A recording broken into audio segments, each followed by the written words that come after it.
Hi friends, ఈ video ఏంటంటే నేను చేసే ఒక స్నాక్ రెసిపీ మీతో షేర్ చేసుకుంటాను. దానికి కావాల్సిన ఇంగ్రీడియంట్స్ గోధుమ పిండి, రాగి పిండి, ఉప్పు, కారం, నెయ్యి. ఇంకా ప్రాసెస్లోకి వెళ్ళిపోతే ఒక కప్పు గోధుమ పిండి తీసుకుంటే దాంట్లోకి ఒక హాఫ్ కప్ రాగి పిండి తీసుకొని మనకి టేస్ట్కి తగ్గట్లు ఉప్పు, కారం యాడ్ చేసుకొని స్మూత్నెస్ కోసం ఒక 2 టేబుల్ స్పూన్స్ నెయ్యి యాడ్ చేసుకోవాలి. అండ్ కొంచెం కొంచెంగా వాటర్ పోసుకొని చపాతీకి కలుపుకుంటామే అలా ముద్దలాగా కలుపుకోవాలన్నమాట. ఆ ముద్దని ఒక 15 to 20 మినిట్స్ పక్కన పెట్టి బాగా నాననివ్వాలి. ఇప్పుడైతే నేను చిన్న చిన్న బాల్స్ లాగా చేసి చపాతీ చేయటం అయితే స్టార్ట్ చేస్తున్నాను.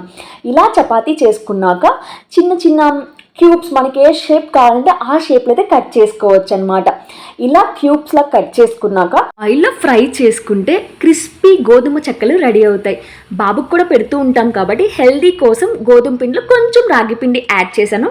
టేస్ట్ చాలా బాగా వచ్చినాయి. ఒక్కసారి ట్రై చేయండి, నచ్చితే లైక్ చేయండి. Thank you for watching.